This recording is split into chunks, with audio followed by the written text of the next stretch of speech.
Think about how we close silent prayer.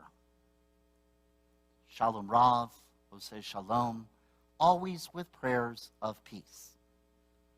Because that is so much of what we offer, what we pray for, what we seek. In fact, there's a beautiful text from Isaiah that everybody will sit beneath their vine and their fig, and no one will be afraid. It's always, as I come and we have those moments where you blow out the candles for your birthday and you make a wish, and we stand there at Tashlich and we have hopes for a new year of the stuff we want to get rid of.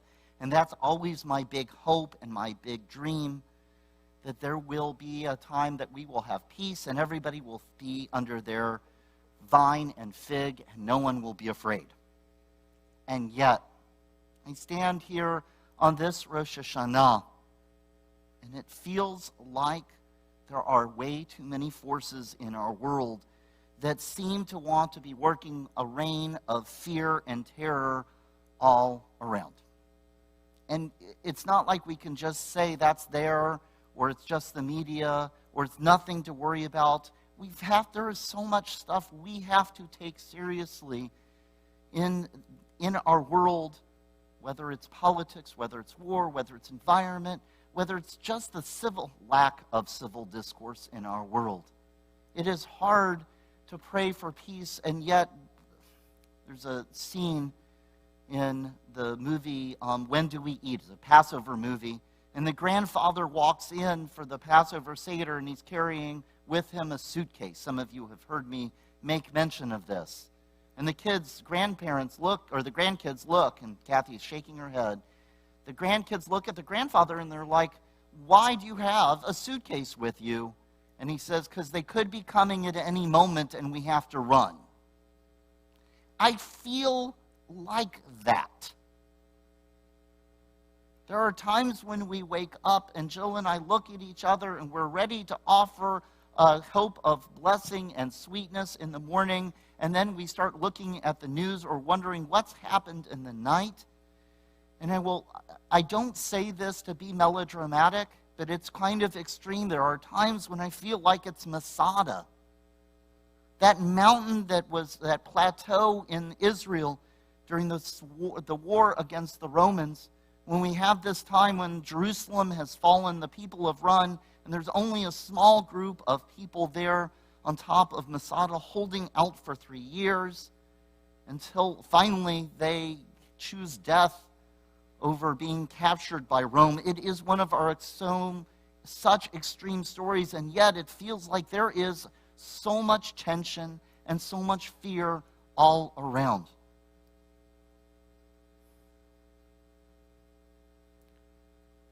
The threats. Every time I'm like, okay, that one will go away, or maybe that one's not so bad. They keep rising until it feels like there's that sense of Masada, that place where there's nowhere to go. And I know I'm not alone in this. I've heard some of you say it. There's also the book, People Love Dead Jews, by Dara Horn. It is quite the title. It is quite the book. It's her analysis. She goes through so many moments in Jewish history where bad things have happened to Jews, and it seems like the world cheers with more dead Jews out there. She is often called on to be a commentator for when something bad happens to the world. And in her book, she writes, "After the first attack in Pittsburgh, I was devastated. After San Diego, that's Conway, I was angry. After the third attack, that was the one on the kosher market in New Jersey, where the people came and they shot up the grocery store, the kosher grocery store, and had a bomb so they could blow up the Jewish school that was upstairs. This is happening in New Jersey, close to where her home is in Philadelphia. And she writes, this third attack near my home in the season of horror, because there were attacks throughout the New York and New Jersey area after that. That season of horror followed. She writes, I simply gave up. It was her analysis. And that was even before Colleville. Before people were there for a Shabbat morning, gathered to pray for peace, and a gunman comes in, holds them hostage. calling the rabbi at a synagogue in New York because they want them to stop all of the Jewish conspiracies in the world. It's just scary in our world. And she continues, the thought of writing about any of this for Jewish media outlets was sickening for a different reason. She writes, she's not sure what to say to the non-Jewish media, but then she adds she's not sure what to say to the Jewish media. It's demoralizing, she says, to confront the American Jewish community's ongoing and escalating panic. The completely justified intergenerational PTSD freakout voiced constantly from every point of the political spectrum.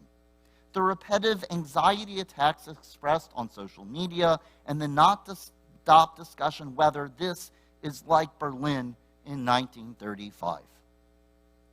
I don't know whether to be relieved because I'm not the only one feeling this and saying this, or scared because somebody else is saying it and writing in a book where they're analyzing all of these painful and horrible moments in Jewish life. Listen to that statement because it captures so much. The ongoing and escalating panic attack, the completely justified intergenerational PTSD freakout. How many of you feel like that a lot of the time in this day and age? I've got a few hands going up and a lot of nods. I feel that fear. I feel that concern. I feel that worry. I know I hear you all talking about it too. I hate that I am constantly checking locked doors at the synagogue. I hate to think that in order to have our services and pray for peace and sweetness in the world, we have to have armed sheriff's deputies outside. That I spend way too much time, instead of studying Torah, instead of thinking about how to make the world a better place, reviewing and practicing safety features and safety procedures so that when we're gathered, I can make sure everybody is safe. And yet, if I've raised your blood pressure, I apologize. It's the last thing I want to talk about on Rosh Hashanah, and yet it's the most important thing to talk about on Rosh Hashanah. Because the reality is that worry is there, and that fear is there, and it's real, and yet we can't just sit in worry. We can't just sit in fear and say that the world is going to get us, because that isn't going to get us anywhere. We have to have a response. We have to have a way of moving forward, because we have to walk through the valley of the shadow of death and get to somewhere that is high and holy. We have to have that response to our fear and our worry and our PTSD. And that question, is this like Masada? Think about that for a moment. As I raise that question and I raise that challenge for you, are we just at Masada again? Think about that for a minute, because there's a twist to that. Masada, as awful as it was, as horrific as it was, as an ending as it was for one Jewish community, wasn't the end, was it? We're here. We're here 2,000 years later because something different did happen. There was a response. How many of you know the story of Yochanan ben Zakai? Yochanan ben Zakai is an incredible leader of our community. He was in Jerusalem. He was sitting here watching the war break out between the Romans and the Jews, between their group of zealots that were ready to fight to the bitter end. And Yochanan ben Zakai died. Usually not a good ending of the story, right? So what did his students do when he died? They buried him. They put him in the shrouds, and they carried him up to the Roman lines because the Romans had besieged Jerusalem. And they said, our teacher has died. Let us go out and bury him. And they gave permission. And they carried him, and they got beyond the lines, and they started heading towards Yavna, which was in the area of Tel Aviv. And at that point, they stopped, and they set the shrouds on the ground, and they opened up the shrouds. So Yochanan ben Zakai, who was still alive, was able to stand up at that point. He then went to the Roman authorities in Yavna and he said, I'm not the hotheads in Jerusalem. I'm just going to have a little school here and teach some peace and teach us how to have a Judaism without having all of the revolution. And look where we are. 2,000 years later, after Yochanan ben Zakai faked his death and went a little bit of a different direction. Masada isn't our only story. It's not our only response. It's not the only way that we have to look at our world. Moses did it in Egypt. As we faced all of those years of bondage, Moses working with God, working with the people of Israel, we found our way across that sea. Theodore Herzl, offering that image of a world where there wasn't anti-Semitism, working to create a land of Israel. We see it, we hear it, these different stories of people responding, say, that shouldn't be the end. How do we envision that world? And I share with you tonight, there are a lot of Yochanan ben Zakkais out there. There are a lot of ways that we bring a way of responding without fear or responding to our fear. Some of you might know Dana Bash. She is a reporter on CNN. She's actually there's a series out now that she has done about anti-Semitism. I have not gotten the opportunity to see it yet, but she was writing as it was about to come out, and she was writing about her son, her young son, and he made an incredible request. In this day, where there are places where it is dangerous to wear a yarmulke, where there are security at the doors of our synagogue, her 10-year-old son asked to wear a Star of David necklace.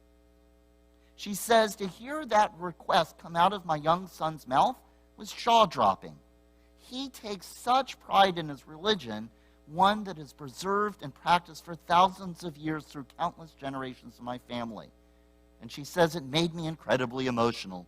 I immediately thought of my great-grandparents and aunt, Hungarian Jews, who were not particularly observant, but they were murdered by the Nazis during World War II. I thought of my grandparents who escaped the Nazis miraculously and made it to the U.S. only 2 months before Pearl Harbor. They became patriotic Americans who never took for granted the ability to practice their Judaism freely. Without knowing enough to make those connections, my son was asking me to take up that mantle because it's in his soul and in his heart. And I said, yes, we got the Jewish star and the chain to go with it. There is something incredible and powerful and beautiful about a 10-year-old looking out at the world and saying, yes, the threats are out there, yes, the fear is out there, but I'm going to go live my Judaism with love and with pride. She writes that there are times where he wears it on the outside of the shirt and sometimes he puts it in the shirt. But that pride, that love, that connection is still there. And it'd be easy for us to say it's a 10-year-old. New, what does he know? And then I saw something else interesting. She continues, she writes about Deborah Lipstadt. Do you all know who Deborah Lipstadt is? She is an incredible professor who was in a court battle with Holocaust deniers. And she went to court against those Holocaust deniers and won the case in court. She is one of the most important people in our world for saying that Holocaust denial is real and we have to fight against them. She has now been brought forward as a special envoy to monitor and combat anti-Semitism, and she is in fact at the level of an ambassador. She arrives at the interview with Dana Bash wearing a beautiful gold Star of David necklace. And she writes, when we got to the part of the interview when I asked for some solutions to curb hate against Jews, she said, a world-renowned expert on anti-Semitism, she said that she started wearing her Jewish star more frequently as the anti-Semitic attacks started to rise. This is Deborah Lipstadt giving the same answer as that 10-year-old. She said, I can walk into a room and someone might not know it, might not identify it, she said, referring to the fact that she's Jewish. But with this rise of anti-Semitism, I want to just to say, here I am. this is who I am. It's a teaching, a text that comes from Maimonides, and he says, Ani ma'amin. There are 13 principles that we are supposed to say that we believe with perfect faith. And I stand before you on this Rosh Hashanah, even as I acknowledge my fear, and I say, Ani ma'amin. I believe with perfect faith that the antidote for Jewish fear is Jewish pride and Jewish action. Ani ma'amin. I believe that's how we fight our fear. We have to go out into this world in this new year, and for some of us, it might mean that we find ways of learning more about Judaism in communities and fellowship. In fact, Dara Horn writes, and it's absolutely fascinating, there need to be rallies to stop anti-Semitism. In fact, we just had a groundbreaking for the Kurt and Marilyn Wallach Center of Education on the Holocaust at FAU. We need places like that. And Dara Horn writes about an incredible rally that she went to in New York when all of these anti-Semitic attacks were taking place. But then she said something interesting, that she then knew that at another arena just across town on the same night, there was a group of students who were all gathering to celebrate the end of the study of a cycle of Talmud study. It's called Daf Yomi, that each day you study a page of the Talmud. It goes over the course of 7 years.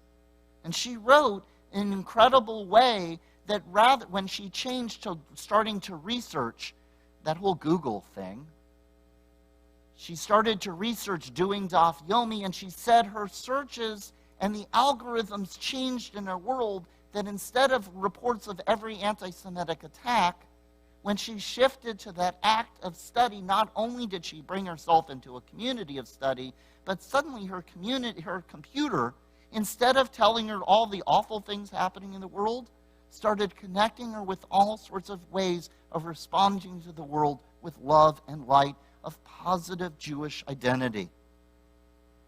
There are also ways that we find and do rituals with community.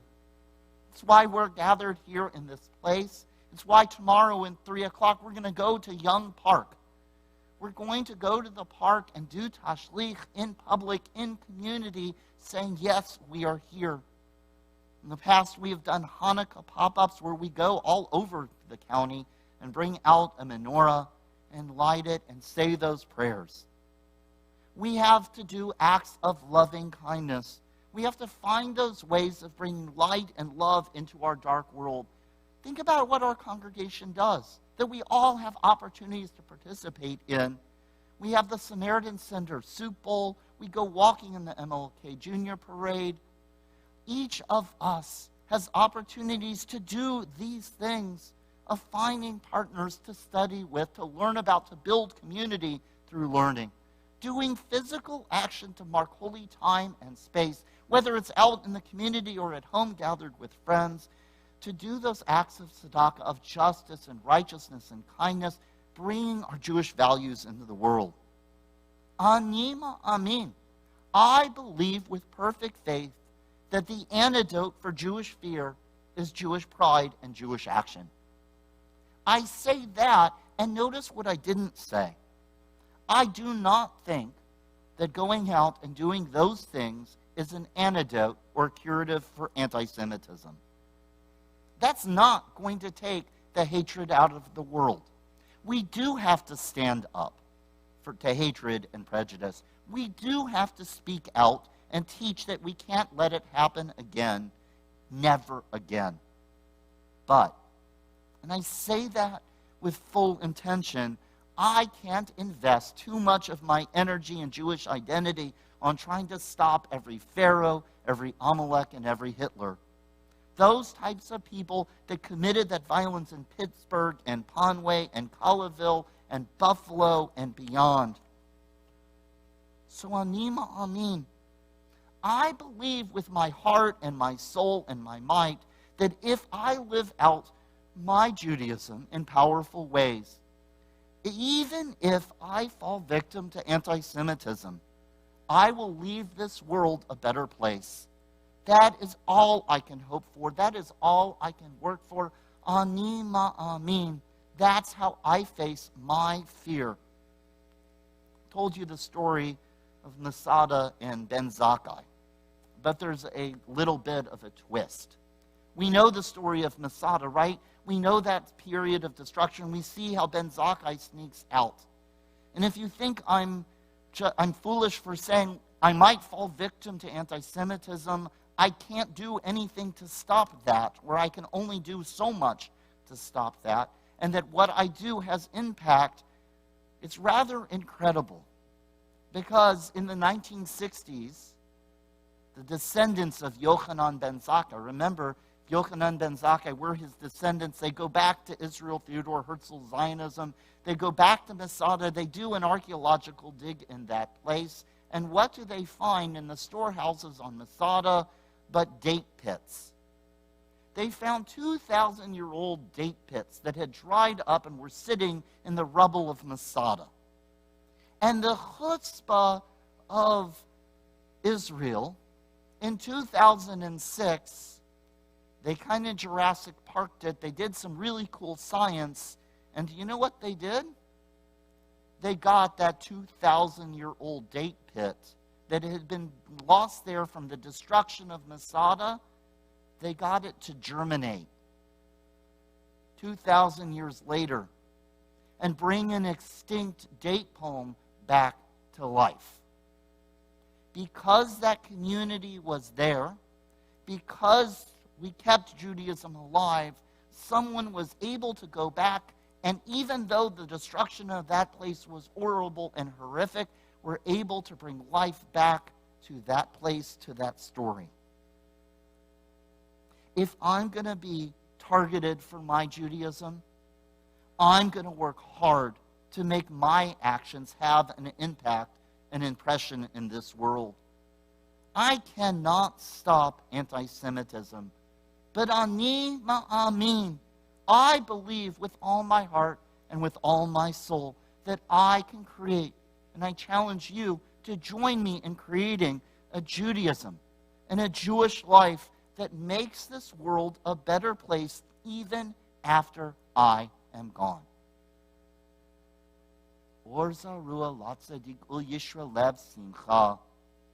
Light is sown for the righteous and gladness for the upright in heart.